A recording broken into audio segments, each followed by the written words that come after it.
Welcome back students. हम living world पढ़ रहे थे और लिविंग वर्ल्ड में हमने लेक्चर 1 कंप्लीट कर लिया, जहां पर हमने डिफाइनिंग प्रॉपर्टीज के बारे में डिस्कशन किया था। डिफाइनिंग प्रॉपर्टीज में मैंने आपको ग्रोथ क्यों डिफाइनिंग प्रॉपर्टी नहीं है, रिप्रोडक्शन क्यों डिफाइनिंग प्रॉपर्टी नहीं है, cellular organization, metabolism and consciousness क्यों डिफाइनिंग प्रॉपर्टी है, ये सारी चीजें हम ऑलरेडी डिस्कस कर चुके हैं। इसके अलावा मैंने सेल्फ कॉन्शियसनेस भी डिस्कस किया था और मैंने आपको कहा था एक बार चेक कर लेना एनसीईआरटी से सारी टर्म्स कंडीशंस जो भी दिया है वो आपको सब समझ आ रहा है या नहीं। जो हमारे इस साल एनसीईआरटी लॉन्च हुई है बेटा, उसमें आपको ये सारी चीजें नहीं मिलेंगी।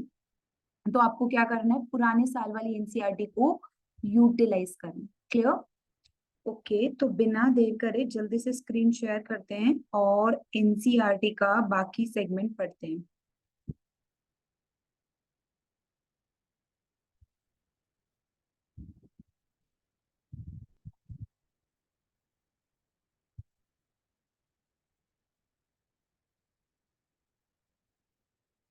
आई होप मेरी स्क्रीन सबको विजिबल है।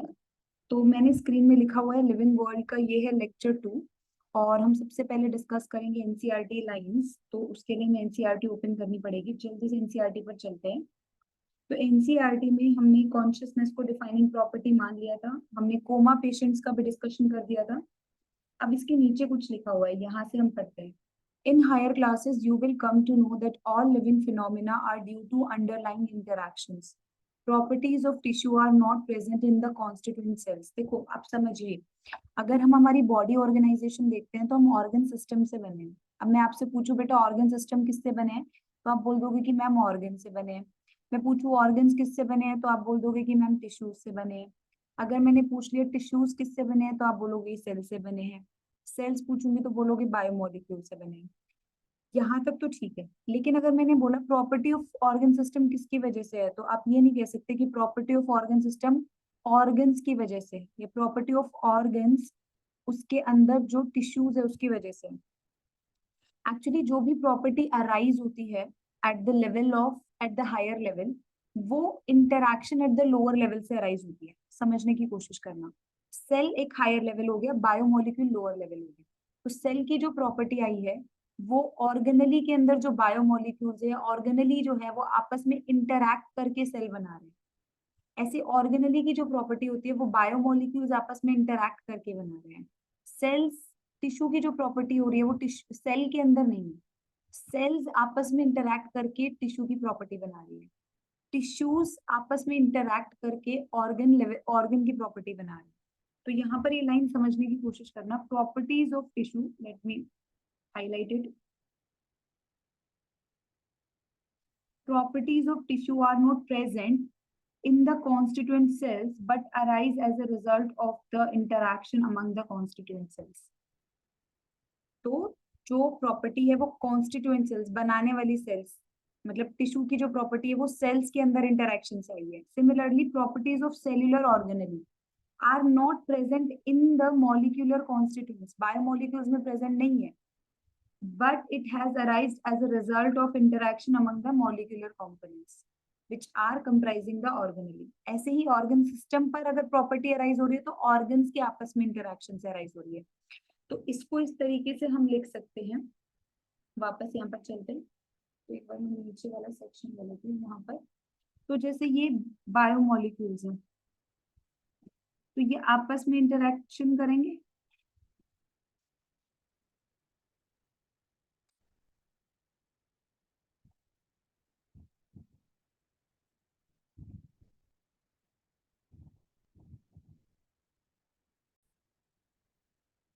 तो एक्सप्लेन कर रही थी, जैसे ये बायोमोलिक्यूल्स हैं और ये बायोमोलिक्यूल्स में इंटरैक्शंस होंगे, और बायोमोलिक्यूल्स में जब इंटरैक्शंस होंगे तो प्रॉपर्टीज इमर्ज होंगी, properties would emerge at higher level. और बायोमोलिक्यूल से हायर लेवल क्या होगा, ऑर्गेनली, एट ऑर्गेनली। ठीक है। अब ऑर्गेनली इसके अंदर क्या होगा, इंटरैक्शन होगा। और जब ऑर्गेनलीज में इंटरैक्शंस होंगे तो प्रॉपर्टीज कहाँ राइज होंगी, properties would emerge at cellular level. फिर सेल्स के अंदर क्या होगा, इंटरैक्शन होगा, और जब सेल्स के अंदर इंटरैक्शन होगा तो properties would emerge at tissue level and so on. आप इस तरीके से पूरा बना सकते हैं। तो समझ आया कि जो प्रॉपर्टी है वो कॉन्स्टिट्यूएंट्स के अंदर नहीं है, कॉन्स्टिट्यूएंट्स के आपस में इंटरैक्शन करने पर। ठीक है, तो यहाँ पर देखिए लिखा हुआ है properties of tissue are not present in the constituent cells but arise as a result of interaction among the constituent cells. तो हम यहाँ पर आ गए, these interactions result in emergent properties at a higher level of organization. This phenomena is true in the hierarchy of organizational complexity at all levels. Therefore, we can say that living organisms are, तो living organisms जो है आपस में interaction करने से बन रहे हैं, so they are self replicating, खुद से ही उनमें DNA replication होता है या वो खुद से ही reproduction करते हैं, और ओवर द टाइम उनके जीन्स में भी चेंजेस आते रहते हैं, इवॉल्विंग, एंड उनमें रेगुलेशन भी क्या होता है, ऑटोमेटिक होता है, सेल्फ रेगुलेटिंग इंटरएक्टिव सिस्टम्स। कोई भी लिविंग ऑर्गेनिज्म इंडिपेंडेंट एग्जिस्ट नहीं करता, उसे एनवायरनमेंट से वाटर, ऑक्सीजन या कुछ और न्यूट्रिएंट्स के लिए इंटरैक्ट करना ही पड़ता है। तो interactive system which is capable to responding external stimuli. तो खुद से रिप्रोडक्शन कर रहे हैं, ओवर द टाइम उनकी जीन्स में चेंजेस भी खुद से आ रहे हैं, और ये रेगुलेशन भी खुद से हो रहा है, और ये क्या है, इंटरएक्टिव सिस्टम है, मतलब वो इंडिपेंडेंटली एग्जिस्ट नहीं करते, उनको साथ में कोई ना कोई और ऑर्गेनिज्म भी चाहिए। Biology is the story of life on earth. तो बायोलॉजी क्या है, it's a story of life on earth. Biology is the story of evolution of living organism on earth. आपको स्टेटमेंट्स में आते हैं क्वेश्चंस, तो स्टेटमेंट याद रखोगे तो कभी भी गलत नहीं करोगे। हमारे जितने भी लिविंग ऑर्गेनिज्म हैं, प्रेजेंट के, पास्ट के और फ्यूचर के, वो एक दूसरे से जुड़े हुए हैं। क्यों? क्योंकि हमें पता है कि आज हम जो अराइज हुए हैं हमारे एंसेस्टर से अराइज हुए हैं, और हमारे एंसेस्टर अपने एंसेस्टर से अराइज हुए हैं। कल को हमारी से भी जनरेशन आगे जाएंगी, वो फ्यूचर जनरेशन कहलाएंगी। मतलब हम सब ने एक दूसरे को डीएनए पास किया और उसके हिसाब से हम एक दूसरे से कनेक्टेड है, right? So all of us are linked in terms of DNA और जेनेटिक मटेरियल। लेकिन क्या वो जेनेटिक मटेरियल एग्जैक्टली सेम है? क्या जो हमारे जो फोर फादर्स हुआ करते थे उनके जो जेनेटिक मटेरियल, हमारा जेनेटिक मटेरियल एग्जैक्टली सेम है? नहीं, उसमें चेंजेस हैं। इसलिए क्या लिखा है, बट टू वेरिंग डिग्रीज, मतलब उनमें चेंजेस भी होंगे। क्लियर? तो ये एनसीईआरटी की लाइन है, सबसे डिफिकल्ट पैरा इस चैप्टर का। आई थिंक ये सबको समझ आ गया होगा। अब हम फटाफट अपना डेली करिकुलम पूरा करते हैं। इसमें क्या क्या करना है हमें। तो सबसे पहले diversity in the living world. What is diversity? अलग अलग तरीके के प्लांट, एनिमल और जितने भी ऑर्गेनिज्म इस अर्थ पर एग्जिस्ट करते हैं उनको हम बायोलॉजिकल डाइवर्सिटी कहते हैं या फिर बायोडाइवर्सिटी कहते हैं। क्लियर? इसको हम बायोलॉजिकल डाइवर्सिटी के नाम से भी जानते हैं। और ये जो डेटा है कि कितने टाइप के प्लांट्स है, कितने टाइप के एनिमल्स है, कितने टाइप के ऑर्गेनिज्म है, ये डेटा कौन मेंटेन करता है? आईयूसीएन। एक बार एग्जाम में आईयूसीएन की फुल फॉर्म पूछी हुई है, international union of conservation of nature and natural resources. आपको याद रखना है, this is international union of conservation of nature and natural resources. ये सारा डेटा मेंटेन करती है, और इस डेटा के हिसाब से हमारे पास 1.7 टू 1.8 मिलियन, 1 मिलियन का मतलब होता है 10 लाख, तो 17 से 18 लाख तरीके की स्पीशीज एग्जिस्ट करती है हमारे पास। 1.7 टू 1.8 मिलियन। अब इतनी सारी स्पीशीज होंगी तो इन स्पीशीज के सबके लोकल नाम हो जाएंगे। स्विट्जरलैंड वाले लोग अपने नाम से बुला रहे होंगे, इंडिया में राजस्थानी लोग अपने नाम से बुलाएंगे, दिल्ली वाले अपने नाम से बुलाएंगे, श्रीलंका वाले अपने नाम से, India, Sri Lanka is not a part of India, but Sri Lanka country में अपने नाम से बुलाएंगे, साउथ इंडियंस अपने नाम से बुला रहे होंगे। सो बहुत सारे लोकल नेम हो जाएंगे, और जितने ज्यादा लोकल नेम होंगे उतनी ज्यादा कंफ्यूजन होगी, और कंफ्यूजन से बचने के लिए नाम को क्या करना पड़ेगा, स्टैंडर्डाइज करना पड़ेगा। और स्टैंडर्डाइज करने के लिए हमें क्या करना पड़ता है, कुछ रूल्स फॉलो करने पड़ते हैं जिसको हम बोलते हैं नॉमेनक्लेचर। तो सारे नाम्स को स्टैंडर्डाइज करने के लिए, सारे नेम को स्टैंडर्डाइज करने के लिए कुछ रूल्स फॉलो करेंगे जिसे हम कहेंगे नॉमेनक्लेचर। क्लियर? क्लियर? सबको समझ आया बेटा? ओके। अब हमारे पास नॉमेनक्लेचर पर हम डायरेक्टली नहीं जाते। जैसे मैं हूं और मुझे एक ऑर्गेनिज्म मिला, मैं जंगल में गई और मुझे एक प्लांट मिला। अब मुझे नहीं पता कि ये प्लांट ऑलरेडी डेटाबेस मतलब आईयूसीएन में रजिस्टर्ड है या नहीं। तो सबसे पहले मैं उस प्लांट के कैरेक्टर्स लिखूंगी, ये दिखने में ऐसा है, इसकी रिप्रोडक्टिव साइकिल में मैंने ये नोटिस किया है। तो जब हम स्ट्रक्चरल और रिप्रोडक्टिव फीचर्स डिफाइन करते हैं तो उसे कहते हैं कैरेक्टराइजेशन। तो जब भी कोई नई स्पीशीज आपको मिलती है, आपके लिए वो नहीं है बट मे बी वो डेटाबेस में ऑलरेडी हो, तो डेटाबेस में है या नहीं इस चीज को चेक करने से पहले हमें उसे कैरेक्टर्स देने पड़ते हैं। उसको ऑब्जर्व करके उसके पेपर पे कैरेक्टर्स लिख लोगे। अब आप डेटाबेस ओपन करोगे और चेक करोगे ऐसे कैरेक्टर वाली कोई स्पीशीज एग्जिस्ट करती है या नहीं। अगर स्पीशीज एग्जिस्ट करती है तो आपने ऑलरेडी रजिस्टर्ड स्पीशीज ही ढूंढी है, तो आपको कोई क्रेडिट नहीं दिया जाएगा। लेकिन अगर ऐसे कैरेक्टर वाली कोई भी स्पीशीज एग्जिस्ट नहीं करती, then congratulations, you have found a new species. और ये हो जाएगा आइडेंटिफिकेशन ऑफ न्यू स्पीशीज। ऐसा भी हो सकता है कि identification of old species, already registered species तो ओल्ड हो जाएगी ना, उसका काउंट तो हमारे पास 1.7 टू 1.8 मिलियन में है, राइट। देन क्लासिफाइंग ऑर्गेनिज्म, अब हमने आइडेंटिफाई कर लिया, अब हम ऑर्गेनिजम्स को ग्रुप में डिवाइड करेंगे, जैसे कि एनिमल है कि प्लांट है, राइट। कि कौन से एनिमल के अंदर कौन से ग्रुप में आएगा, वर्टिब्रेट में आएगा, इनवर्टिब्रेट में आएगा, प्लांट है तो ब्रायोफाइट है कि टेरिडोफाइट है, राइट। तो ऐसे हम ग्रुप्स में डिवाइड करते हैं, तो उसको बोलते हैं classification. And eventually we name it, उसको हम बोलते हैं नोमेनक्लेचर। तो क्योंकि लोकल नेम्स बहुत ज्यादा हो जाते, कंफ्यूजन क्रिएट होती, एक दूसरे से कम्युनिकेशन करने में भी कंफ्यूजन क्रिएट होती, इसलिए हमें जरूरत है नाम को स्टैंडर्डाइज करने के लिए। तो सबसे पहले हम जब भी कोई स्पीशीज ढूंढते हैं तो उसका कैरेक्टराइजेशन करते हैं, कैरेक्टर्स लिखते हैं।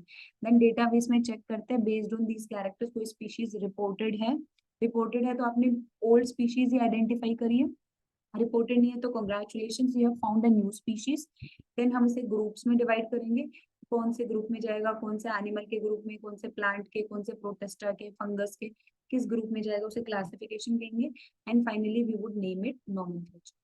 तो सिस्टम्स है नोमेनक्लेचर के, किस रूल्स जो हैं वो अलग अलग है सबके। जैसे बोटानिकल नोमेनक्लेचर के लिए international code for botanical nomenclature या of botanical nomenclature, zoological nomenclature के लिए international code of zoological nomenclature, ICNB international code for nomenclature of bacteria, ICNCP international code of nomenclature of cultivated plant, ICVCN of virus classification and nomenclature। तो ये आपके कुछ systems है जो कि नाम रखने के लिए रूल्स बताते हैं।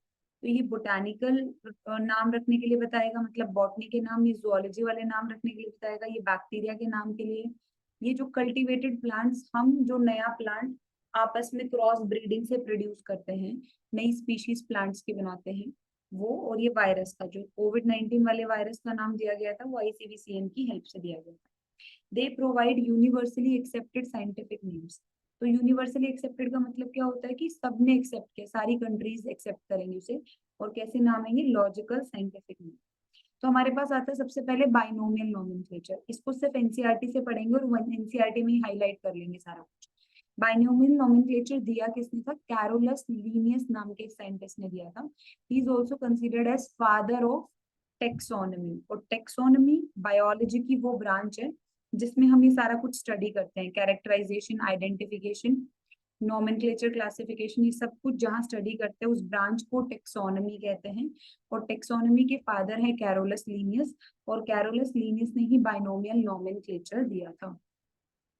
तो एक बार हम वापस एनसीईआरटी का रुख लेते हैं। तो एनसीईआरटी ने यहाँ बाइनोमियल नोमेनक्लेचर एक्सप्लेन करा हुआ है। बायोलॉजिस्ट फॉलो, मैं यहाँ से रीड कर रही हूँ बेटा आपके लिए। Biologists follow universally accepted principles to provide scientific names to known organisms. Each name has two component.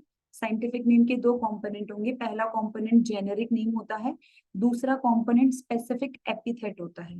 और ये सिस्टम को हम बोलते हैं बाइनोमियल नोमेनक्लेचर। तो एक नाम में दो कंपोनेंट होंगे, जैसे मेरा नाम साक्षी गोयल है तो साक्षी और गोयल दो कंपोनेंट होंगे, ऐसे ही साइंटिफिक नेम में भी दो कंपोनेंट होंगे, पहला होगा जेनेरिक नेम और दूसरा होगा specific epithet. This system of providing a name with two components is called binomial nomenclature.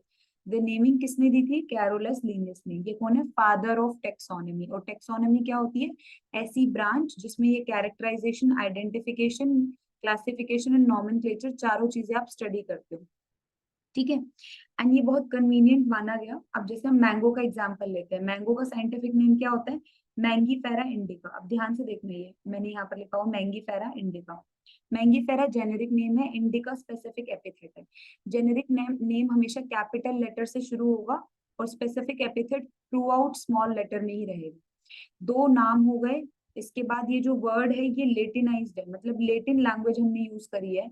अब चाहे नाम कहीं से भी डिराइव किया गया हो, मैंगीफेरा किसी भी लैंग्वेज का नाम हो, लेकिन इसे लेटिनाइज करेंगे ही करेंगे, इसे लेटिन ओरिजिन का बनाएंगे ही बनाएंगे। क्योंकि जो लेटिन या ग्रीक लैंग्वेजेस जो होती है ना बेटा, वो डेड लैंग्वेजेस होती हैं। और डेड लैंग्वेजेस का क्या फायदा होता है कि उनमें कोई भी चेंजेस नहीं आते। एंड सिंस उनमें कोई भी चेंजेस नहीं आते, तो आज अगर मैंने किसी चीज का नॉमेनक्लेचर जो भी किया है, आने वाले 50 साल के बाद वही नेम रहेगा। तो डेड जितने भी साइंटिफिक नेम्स हैं वो लेटिन या ग्रीक में डिराइव किए जाते हैं, ताकि ओवर द टाइम उनका मतलब चेंज ना हो, क्योंकि ये डेड लैंग्वेजेस। अब इसके कुछ रूल्स लिखे हुए हैं बाइनोमियल नोमेनक्लेचर के। तो जो नेम्स होंगे they will be in Latin, and Latin origin दिखाने के लिए उसे इटैलिक्स में लिखते हैं। मतलब अगर आप टाइप कर रहे हो कंप्यूटर लेकर, तो आप इटैलिक्स में टाइप करोगे।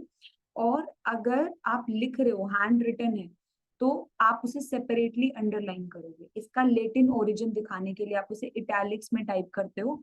और अगर हाथ से लिख रहे हो, हैंड रिटन है, तो इसे सेपरेटली अंडरलाइन करोगे। ठीक है।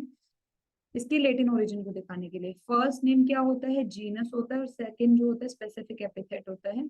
जीनस हमेशा कैपिटल लेटर से शुरू होगा, स्पेसिफिक एपिथेट में सारे स्मॉल लेटर्स होंगे। Mangifera indica. इसमें ऑथर का नाम भी लास्ट में लिखा जाता है। बायोलॉजिकल नेम में ऑथर का नाम भी लास्ट में लिखा जाता है, अब्रीविएटेड फॉर्म में आता है। तो लीनियस इसके ऑथर थे, तो उनका पूरा नाम नहीं आएगा, उसका अब्रीविएशन आएगा, मतलब शॉर्ट फॉर्म आएगा। तो मैंगीफेरा, इंडिका और लिन। लेकिन क्या लिन आपको इटैलिक्स में दिख रहा है? नहीं।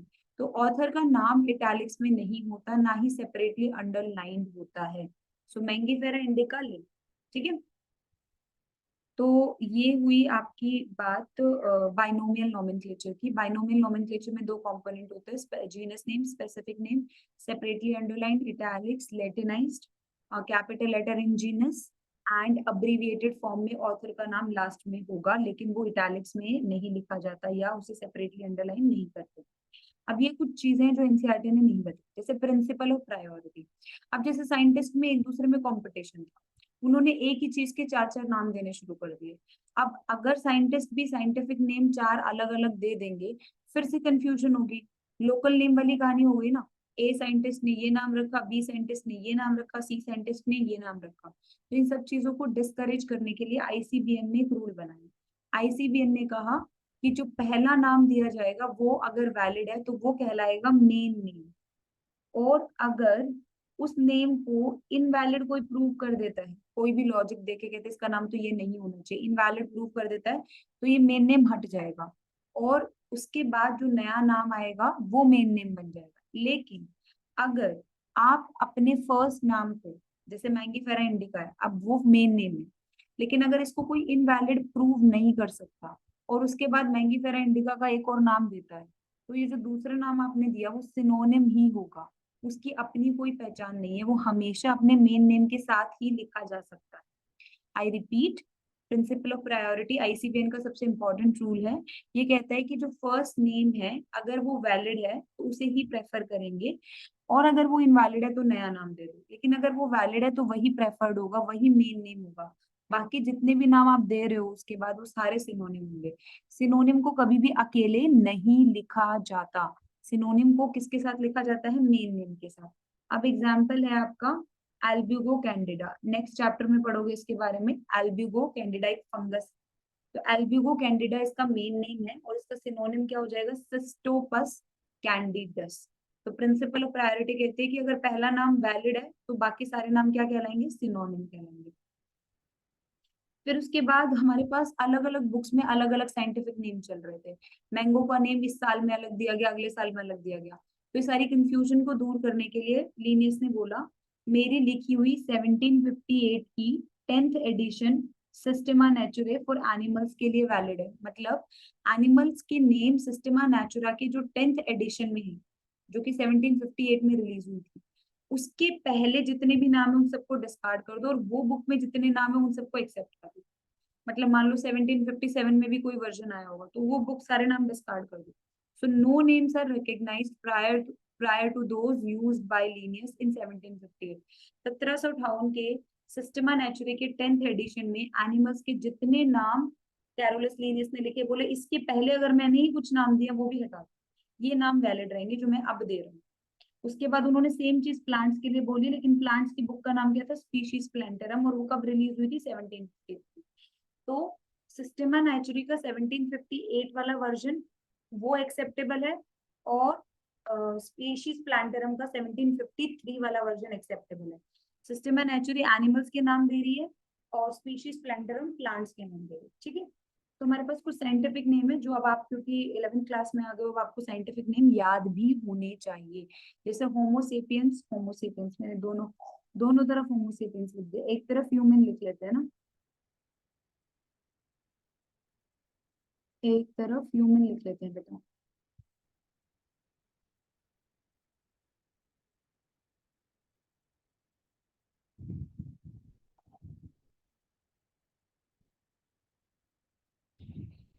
ह्यूमन जो होता है वो होमोसेपियंस, उसका नाम। लायन का पैंथेरा लियो एनसीईआरटी में भी है। डॉग का साइंटिफिक नेम एनसीईआरटी में नहीं है, बट डॉग का डिस्कशन है तो it can be asked, Canis familiaris. Wheat का ट्राइटिकम एस्टिवम, ब्रिंजल का सोलेनम मेलोंजिना, रोज का रोजा इंडिका, पीजन का कोलंबिया लिविया, हाउस फ्लाई का मस्का डोमेस्टिका, पटेटो का Solanum tuberosum, black nightshade या मकोई, इसका होता है सोलेनम नाइग्रम, वुल्फ का कैनिस ल्यूपिस, जैकाल का कैनिस ओरियस, टाइगर का पैंथेरा टिग्रिस, लेपर्ड का पैंथेरा पार्डिस, ठीक है।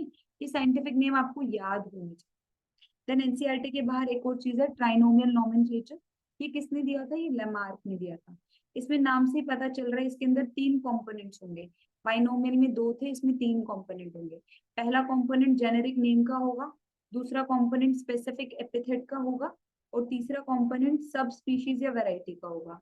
एनिमल्स के केस में सब स्पीशीज ऐड की जाएगी और प्लांट्स के केस में वैरायटी ऐड की जाएगी। For example, Brassica genus name है, ओलिरेशिया उसका स्पीशीज नेम है, और बोट्राइटिस वेराइटी, VAR बोट्राइटिस उसकी वेराइटी है।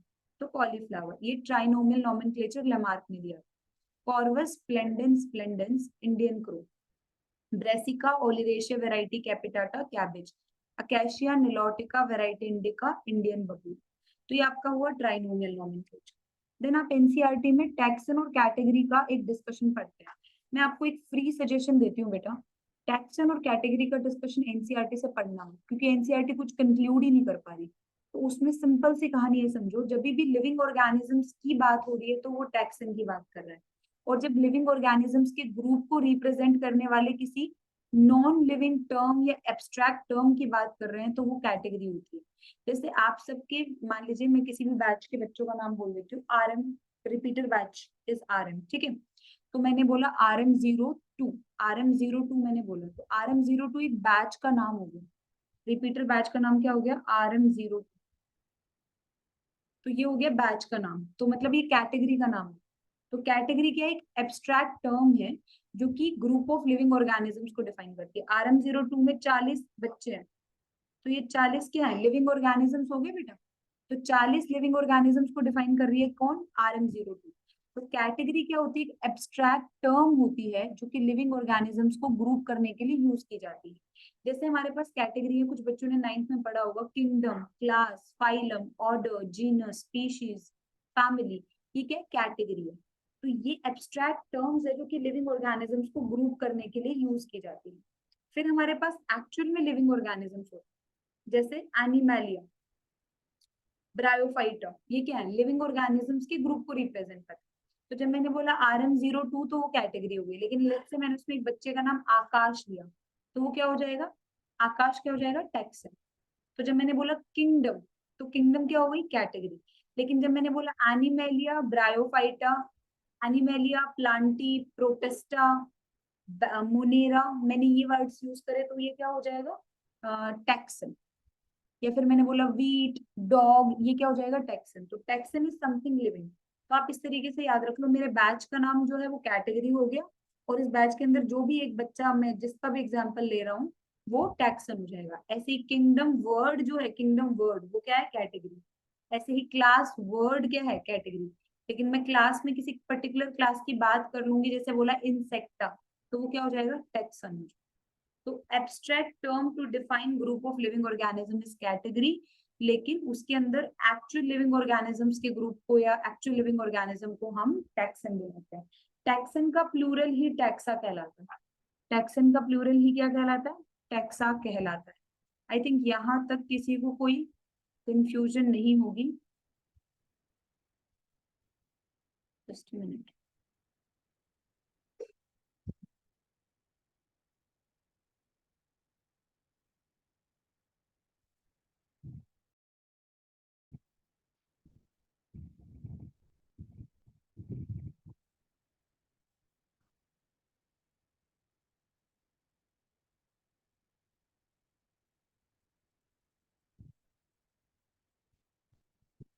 ओके,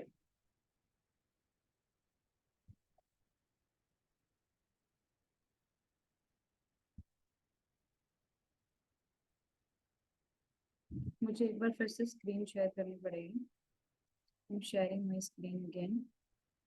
कोई टेक्निकल ग्लिच आया हुआ है, तो उस ग्लिच को दूर करते हैं, जल्दी से स्क्रीन शेयर करते हैं, अदरवाइज वीडियो का लेंथ बहुत ज्यादा बढ़ जाएगा और आप लोग सोचोगे बहुत ज्यादा पढ़ा है, आज नहीं पढ़ते हैं कल पढ़ते हैं ना, वो बहाने नहीं मारने ना। फिर आ जाता है टेक्सोनॉमी। मैंने ऑलरेडी इसकी डेफिनेशन बता दी है। वो बायोलॉजी की ब्रांच जिसमें हम principle and procedure of classification को स्टडी करते हैं, उसे टेक्सोनॉमी कहते हैं। इसके अंदर characterization, identification, nomenclature and classification, ये चारों चीजें आ जाती हैं। मैंने ये चारों चीजें आपको पहले ही एक्सप्लेन कर दी है स्टार्टिंग ऑफ द लेक्चर में। अब टेक्सोनॉमी के दो टाइप होते हैं, एक होती है क्लासिकल टेक्सोनॉमी और एक होती है मॉडर्न टेक्सोनॉमी। क्लासिकल टेक्सोनॉमी जो है वो सिर्फ मॉर्फोलॉजिकल कैरेक्टर्स पर बेस्ड होती है, मतलब बाहर से कैसी अपीयरेंस, तो ऑब्जर्वेबल मॉर्फोलॉजिकल कैरेक्टर्स पर बेस्ड होती है classical taxonomy. Then modern taxonomy क्या होती है, जो कि एक्सटर्नल और इंटरनल फीचर्स पर डिपेंड करती है या उन पर बेस्ड होती है। जब एक्सटर्नल और इंटरनल फीचर्स पर बेस्ड होगी तो उसे हम क्या कहेंगे, modern taxonomy. External internal feature like जैसे कि सेल का स्ट्रक्चर, हम पूरा सेल पढ़कर आ चुके तो सेल का कोई भी फीचर यूटिलाइज कर लिया। डेवलपमेंट का प्रोसेस, किस तरीके से डेवलपमेंट हुई है, क्या क्या इकोलॉजिकल इंफॉर्मेशन अवेलेबल है, कि बाकी ऑर्गेनिजम्स के साथ इसका क्या इंटरेक्शन है। तो जब हम सिर्फ मोर्फोलॉजिकल कैरेक्टर्स चूज करते हैं तो हम क्लासिकल टेक्सोनॉमी की बात कर रहे हैं, पुरानी वाली टेक्सोनॉमी की बात कर रहे हैं। लेकिन मोर्फोलॉजिकल कैरेक्टर्स के साथ साथ जब हम internal characters, developmental characters, cellular characters, ecological, genetical, ये सारे कैरेक्टर्स यूटिलाइज करते हैं तो उसे मॉडर्न टेक्सोनॉमी कहते हैं। ठीक है, और टेक्सोनॉमी में सारे आ जाएंगे। टेक्सोनॉमी की टर्म किसने दी थी, एपी डी कैंडोले ने दी थी। उन्होंने अपनी बुक में टेक्सोनॉमी की टर्म दी थी और बुक का नाम था Théorie élémentaire de la botanique, theory of elementary botany, Théorie élémentaire de la botanique, theory of elementary botany, ये बुक का नाम था।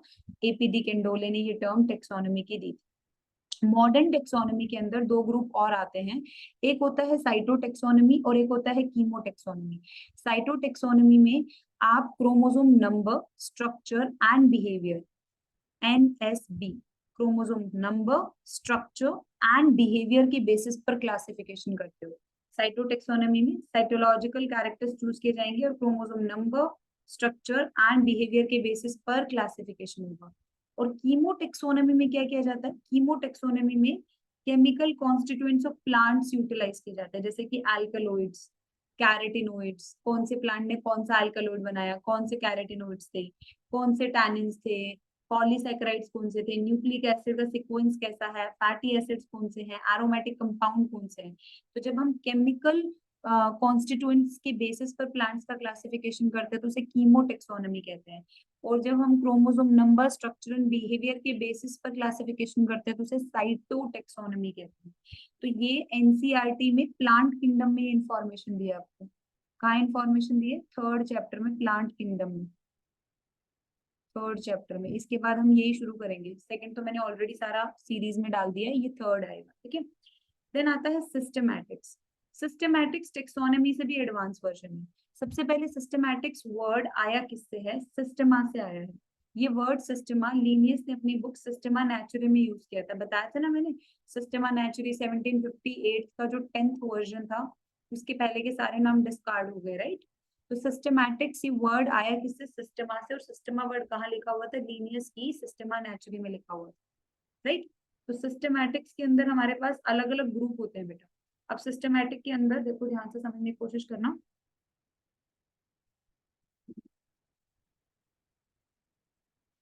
सिस्टमैटिक्स में मेरे पास दो ग्रुप होंगे।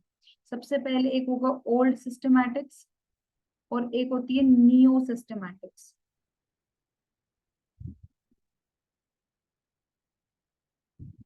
Neo systematics.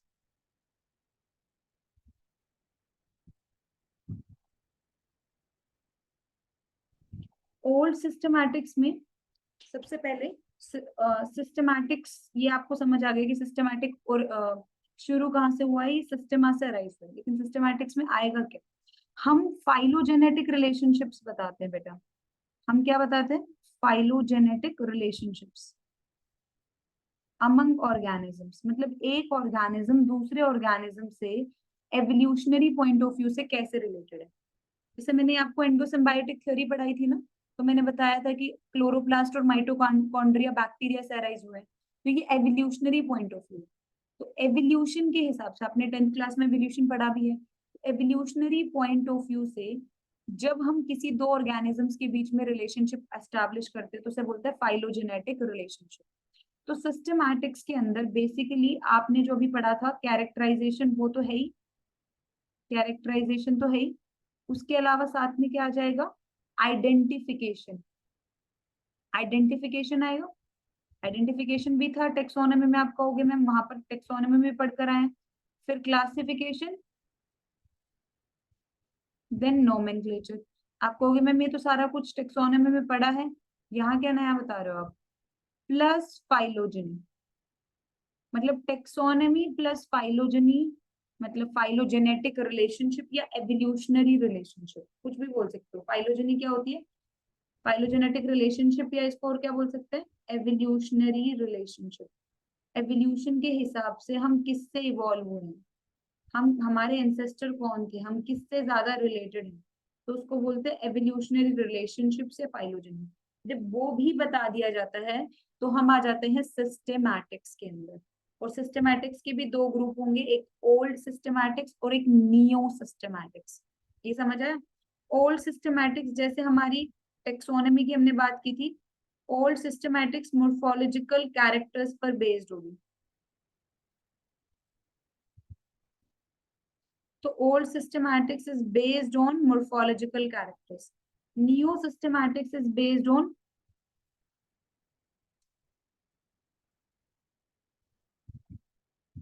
morphological.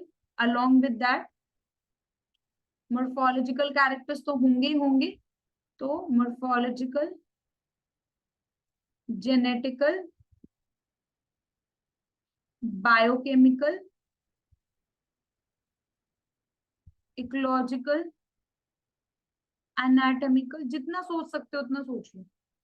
जो भी कैरेक्टर आप सोच सकते हो ना, सारे कैरेक्टर्स को कंसीडर करके नियो सिस्टमैटिक्स बनती है, मतलब न्यू सिस्टमैटिक्स। और ओल्ड वाली सिर्फ मॉर्फोलॉजिकल कैरेक्टर्स पे थी। और ओल्ड सिस्टमैटिक्स क्योंकि वो सिर्फ मॉर्फोलॉजिकल कैरेक्टर्स पे थी, तो वो ओल्ड थी और ये वाली नहीं हो गई। ओल्ड की बेसिक यूनिट क्लासिफिकेशन क्या होती है, स्पीशीज। और न्यू की बेसिक यूनिट ऑफ क्लासिफिकेशन होती है सब स्पीशीज। और उसके अलावा पॉपुलेशन भी आप मान सकते हो। ओल्ड एरिस्टोटल और लीनियस ने सपोर्ट की थी, और न्यू वाली बाकी के जो साइंटिस्ट आए। तो यहाँ बेसिक यूनिट ऑफ क्लासिफिकेशन क्या होगी, स्पीशीज, ओल्ड सिस्टमैटिक्स के अंदर। और नियो सिस्टमैटिक्स के अंदर बेसिक यूनिट ऑफ क्लासिफिकेशन क्या होती है, सब स्पीशीज, जिसको हम क्या कहते हैं, पॉपुलेशन भी कहते हैं। आई थिंक सिस्टमैटिक्स सबको क्लियर है। फाइलोजेनेटिक रिलेशनशिप प्लस टेक्सोनोमी को हम सिस्टमैटिक्स कहते हैं, और कुछ भी एक्स्ट्रा नहीं है बेटा इसमें, ठीक है। अच्छा, अब इसके बाद और देख लेते हैं, सिस्टमैटिक्स पढ़ लिया, ठीक है। हमने कैटेगरी की बात की थी बेटा, तो हमारे पास 7 ऑब्लिगेट कैटेगरीज होती हैं, 7 ऑब्लिगेट कैटेगरीज। याद कैसे करा है? हमारे पास 9th क्लास में था नहीं, keep the pot clean, keep the pot clean, otherwise family get sick. ये याद क्या हुआ? Keep the pot clean otherwise family get sick. Keep का के, पोट का पी, क्लीन का सी, अदरवाइज का ओ, फैमिली पूरा फैमिली कंसिडर कर लो, गेट का जी, सिक का S. Keep the pot clean otherwise family get sick. ये 7 ऑब्लिगेट कैटेगरीज है, लेकिन इनके बीच में इंटरमीडिएट कैटेगरीज भी होती है। अब इंटरमीडिएट कैटेगरी क्या होती है बेटा?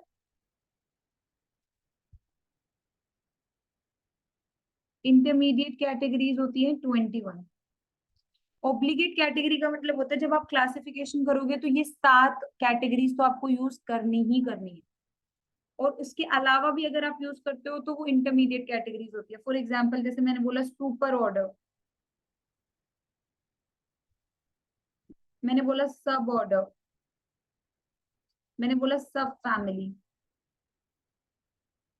जैसे मैंने बोला सब स्पीशीज। ये क्या है? Intermediate category. तो आपको पता होना चाहिए कि 7 ऑब्लिगेट कैटेगरीज होती है जो कि क्लासिफिकेशन के लिए सबसे ज्यादा जरूरी है, और उसके अलावा हमारे पास 21 इंटरमीडिएट कैटेगरीज होती है। एक बार फटाफट एनसीईआरटी पर चलते हैं और देख लेते हैं कि हमने कहाँ तक क्लोज कर दिया एनसीईआरटी का। क्लासिफिकेशन बता दिया मैंने आपको, टेक्सोनॉमी सिस्टमैटिक्स बता दिए हैं, टेक्सोनॉमिक कैटेगरी का डिस्कशन कर लिया है, ठीक है। अब मैं आपको एक टेबल और डिस्कस कर लेती हूँ, उसके बाद ये जितनी भी चीजें हैं ना, हमारा यहाँ तक डिस्कशन हो गया, देख लो आप एनसीईआरटी से अगर आपको रीड करना हो ना, यहाँ तक डिस्कशन हो गया, यहाँ तक। तो ये पेज नंबर कौन सा है? आई थिंक 8 है पेज नंबर, आप चेक कर लेना, उसमें लास्ट वाला पैरा छोड़ दो। अब मैं एक टेबल और करा रही हूँ, फिर उसके बाद जो बचा हुआ है उसके लिए एक और वीडियो बना दूंगी और आपका सारा कवर हो जाएगा। ये चारों आपको याद रखने, इन चारों का क्लासिफिकेशन याद रखना है। जिससे जो मैन है, मैन का बायोलॉजिकल नेम क्या है? होमो सेपियंस। जीनस क्या हो गया? होमो। फैमिली क्या होगी? होमिनिडी। ऑर्डर क्या हुआ? प्राइमेटा। क्लास क्या हुई? मैमेलिया। और phylum Chordata. Division word plants के रिस्पेक्ट में यूज करते हैं। हाउस फ्लाई, बायोलॉजिकल नेम मस्का डोमेस्टिका, मस्का जीनस हो गया, डोमेस्टिका स्पेसिफिक एपिथेट हो गया, मस्सी डी फैमिली हो गई, डिप्टेरा ऑर्डर हो गया, इंसेक्टा क्लास हो गई, आर्थ्रोपोडा फाइलम हो गया। Mango, mango is a plant, so Mangifera indica, Mangifera genus, indica species, family Anacardiaceae, order Sapindales. बहुत इंपॉर्टेंट है बेटा ये दोनों नाम। एनाकार्डियासी फैमिली हो गई, सेपेंडेल्स ऑर्डर हो गया, एंड डाइकोटिलिडोन या डाइकोटिलिडोनी ये क्लास हो गई, और फाइलम एंजियोस्पर्म। अब आप में से कुछ बच्चों को होगा कि मैम ये नाम, इनके मतलब बताओ। इनके मतलब हम आने वाले सब्सिक्वेंट चैप्टर्स में पढ़ेंगे, प्लांट किंगडम में और एनिमल। अभी आपको ये याद ही करना। वीट का ट्राइटिकम एस्टिवम, ट्राइटिकम जीनस हो गया, एस्टिवम स्पेसिफिक एपिथेट हो गया, पोएसी फैमिली का नाम हो गया। इसी फैमिली का ओल्ड नेम है ग्रामिनी, ग्रामिनी पुराना नाम क्या है? ग्रामिनी। पोल्स हो गया बेटा ऑर्डर, एंड मोनोकोटिलेडोनी इसकी क्लास हो गई, और एंजियोस्पर्म में इसका फाइलम हो गया। तो आज की क्लास में इतना ही। नेक्स्ट क्लास जो मैं करूंगी तो उसमें चैप्टर हम पक्के से क्लोज कर लेंगे। हमारे 2 टॉपिक रहते हैं, एक तो टेक्सोनॉमिकल एड्स, और एनसीईआरटी से अगर हम देखें, एक तो टेक्सोनॉमिकल एड्स, और दूसरा जितने भी ऑब्लिगेट कैटेगरीज पढ़ी हैं उसमें ऑर्गेनिजम्स को किस तरीके से अरेंज करके याद कर। तो वो 2 चीजें हमारी रहती है। उसके अलावा मुझे आपको टोटोनिम बताने हैं, ऑटोनिम बताने हैं, और I think that's it. Monotypic genus and polytypic genus, ये 4 टॉपिक्स हमारे रहते हैं। तो ये मैं नेक्स्ट क्लास में कवर करूंगी। टिल देन आपको इतना पढ़ना है, रिवाइज करना है। कुछ भी डाउट्स है तो व्हाट्सएप, इंस्टाग्राम, कमेंट सेक्शन किसी को भी आप यूज कर सकते हैं। That's all for today. मिलते हैं नेक्स्ट सेशन में। Till then bye bye, take care.